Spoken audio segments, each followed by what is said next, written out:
Welcome to my homemade recipe YouTube channel అండి. నేను ఈరోజు డ్రై ఫ్రూట్స్ చిక్కీ చేస్తున్నానండి. దీంట్లో ఏమేమి వేస్తున్నానంటే పల్లీలు సట్టు పెట్టాను, నువ్వులండి, ఇవి కూడా వేపేసానండి. ఏమి ఆయిల్ కానీ ఏమి వేయకూడదండి, కొద్దిగా ఫ్రై చేయడమేనండి. బాదం పప్పులండి, ఇవి కూడా ముక్కలు చేసి అట్టు పెట్టుకున్నానండి. ఇవి కూడా ఫ్రై చేయాలి. ఇప్పుడు జీడిపప్పు అండి, ఇది కూడా ముక్కలు చేసి అట్టు పెట్టాను, ఇది కూడా ఫ్రై చేయాలండి. పప్పు అండి, ఇది కూడా ఫ్రై చేస్తున్నానండి. ఇట్లా ప్రతిదీ ఫ్రై చేసుకుని అట్టు పెట్టుకోవాలండి. అలాండి ఇవి కూడా ఫ్రై చేస్తున్నాను. పిస్తా మన ఇష్టం అండి, ఎన్ని కావాలంటే అన్ని వేసుకోవచ్చు. నేను మాత్రం సన్ఫ్లవరు, బాదం, పల్లీ పప్పులు, నువ్వులు, పుచ్చగింజలు వేస్తున్నానండి. జీడిపప్పు ఇవన్నీ ఫ్రై చేసుకుని అట్టు పెట్టుకున్నానండి.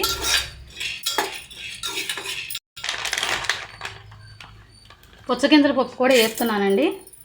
కొలతలు అంటూ ఏం ప్రత్యేకత లేదండి, సుమారుగా మన ఇష్టం, మనం ఉన్న పప్పులను బట్టి వేసుకోవడమేనండి. లైట్గా ఫ్రై చేస్తే చాలండి. ఏదన్నా నిలవ ఉంటాయి కాబట్టి ఏదైనా చెమ్మున్నా కొద్దిగా లైట్గా పప్పు కూడా క్రంచీగా ఉంటుందండి ఇలా ఫ్రై చేస్తే అండి. బాదం పప్పులు కూడా కట్ చేసి అట్టు పెట్టుకున్నానండి. ఇట్లా కట్ చేసుకోవడం వల్ల కొన్ని పప్పులు, చిన్న పప్పులు ఉంటాయి కదా, గుమ్మడి పప్పులు, పచ్చిపప్పులు, అవి ఆడతో బట్టి ఈ పెద్దగా ఉంటే పల్లి చెక్క కొంచెం బాగోదండి, అన్నీ సమానంగా ఉంటే బాగుంటుంది. అందుకని ఫ్రై చేస్తున్నానండి. జీడిపప్పును కూడా ఇలా కట్ చేసుకుని వేపుతున్నానండి, బాదం పప్పుల్లాగానే. పల్లీలు కూడా పొట్టు తీసేసి అట్టు పెట్టుకున్నానండి వేపేసి. అలాగే నువ్వులు కూడా వేపేసానండి. చాలండి. పుచ్చగింజల పప్పు, గుమ్మడి గింజల పప్పు, జీడిపప్పు, నువ్వులు, పల్లీలు, సన్ఫ్లవర్ విత్తనాలు, పొద్దుతిరుగుడు విత్తనాలు,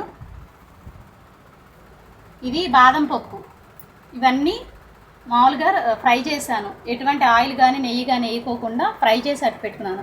వీటికి బెల్లం కొలత ఎలా చెప్పాలి అంటే, ఇప్పుడు ఈ పప్పులని నేను సుమారుగా చెప్తున్నాను, కరెక్ట్గా ఏంటంటే కప్పుల లెక్కనైతే ఒక కప్పు మొత్తం ఇవన్నీ కలిపి ఒక కప్పు అయితే బెల్లం కూడా ఆ కప్పు తీసుకుంటే సరిపోద్ది.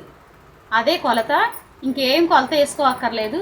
ఇప్పుడు ఇవన్నీ కలిపి ఒక కప్పుడు అయినాయి అనుకోండి, బెల్లం కూడా ఒక కప్పే వేసుకోవాలి. అదే లెక్క, 1కి 1 ఏదైనా సరే, అంతేనండి. బెల్లం కూడా ముక్కలు కొట్టుకుని ఇలా అట్టు పెట్టుకున్నానండి, తురుకున్నానండి. దీన్ని కరగబెడతానండి. ఇప్పుడు పాకం పడతాం ఎలాగో చూపిస్తానండి. కొద్దిగానే పోస్తున్నానండి నీళ్లు, బెల్లం తడిసి అంతవరకు పోస్తే చాలు. మళ్ళీ నీళ్ళు ఎక్కువైతే పాకం లేట్ అవుద్ది ఉడికేటప్పటికి. కొద్దిగానే పోసానండి, కొద్దిగా తడిసింది అన్నట్టుగా ఉన్నప్పుడు పోసాను. ఇది బెల్లం కరిగిన తర్వాత ఏదైనా దుమ్ము దోగర ఏదైనా ఉన్నా వడపోసేసుకుని తర్వాత చూపిస్తానండి. పాకాన్ని వడపోసుకుని కరిగిన తర్వాత, వడపోసిన తర్వాత పాకం ఎలా పట్టాలో చూపిస్తాను. ఫ్లాట్గా ఉండే పళ్ళానికి నేను నెయ్యి రాస్తున్నానండి. ఒక గిన్నె వెనకాల భాగానికి కూడా నెయ్యి రాసుకుంటున్నాను. ఎందుకేనంటే కాలుతుంది కాబట్టి ఇట్లా అద్దుకోవడానికి గిన్నె కూడా నెయ్యి రాస్తానండి. శుభ్రంగా రాసి అట్టు పెడతానండి. నలకలు లేకోకుండా బెల్లం కరిగిన తర్వాత వంపేసుకున్నానండి. స్టైనర్తో వంపేసిన తర్వాత మళ్ళీ పాకం పెట్టానండి. పాకం ఉడుకుతుందండి. పాకం దగ్గర పడిన తర్వాత చూపిస్తానండి. ఇంకా అవ్వాలి, ఇంకా టైం పడుద్ది. పాకం అయిపోవచ్చిందండి. ఒకసారి చెక్ చేద్దామండి. పాకం అయిపోయేటప్పుడు మీడియం నుంచి స్లో పెట్టుకోవాలండి. ఫస్ట్ హైలో పెట్టిన తర్వాత మీడియం నుంచి పెట్టుకుని పాకం దగ్గర వచ్చేసరికి బాగా ఫ్లేమ్ని స్లో పెట్టుకోవాలండి. చూద్దామండి ఇప్పుడు ఎలా ఉందో పాకం. మన పాకం ఇట్లా అనగానే పాక్కోకుండా అక్కడే ఉండిపోవాలండి. అలా ఉండిపోవాలి. ఇలా తీగానే వచ్చేస్తుందండి, ఇలా చేతికి వచ్చేస్తుంది. ఇదిగోండి, టంగు మన మూత కూడా వస్తుంది. అయిపోయినట్టేనండి.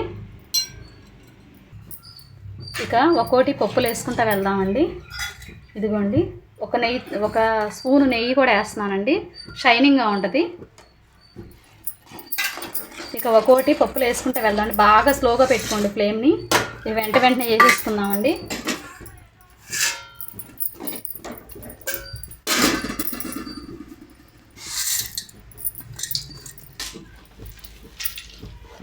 ఒకదాని తర్వాత ఒకటి వేసుకుంటూ వెళ్ళిపోదామండి. పొయ్యి మీద పెట్టుకుని తిప్పండి.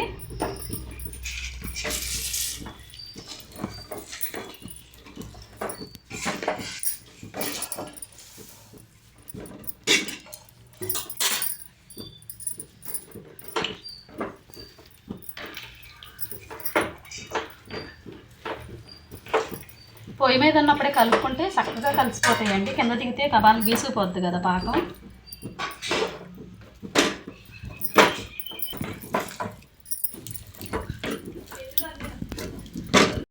కలిసిపోయింది. మనం దాంట్లో పాకంలో ప్లేట్లో పోసేసేద్దామండి.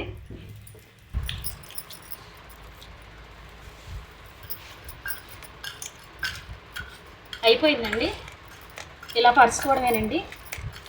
గిన్నెకి అడుగున నెయ్యి రాశాను.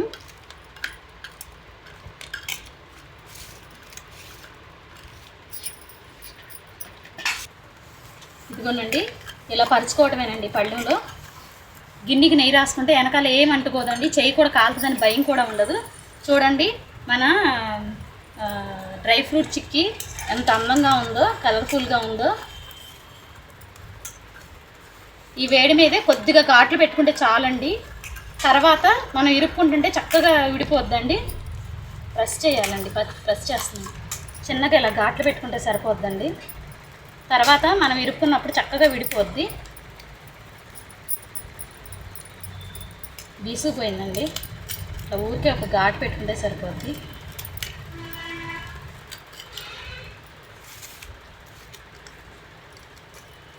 బీసుకుపోయింది. ఇట్లా పీసెస్గా కట్ చేసుకోవడమేనండి. అందరికి నచ్చింది అనుకుంటున్నాను. ఇలా ఈజీగా చిక్కీలు, డ్రై ఫ్రూట్స్ చిక్కీ చేసుకుంటే పిల్లలకి పెద్దలకి అందరికీ మంచిదేనండి. ఆరోగ్యానికి కూడా, హెల్త్ పరంగా. వాచింగ్, షేర్ చేయండి, లైక్ చేయండి, సబ్స్క్రైబ్ చేయండి. బాయ్ అండి.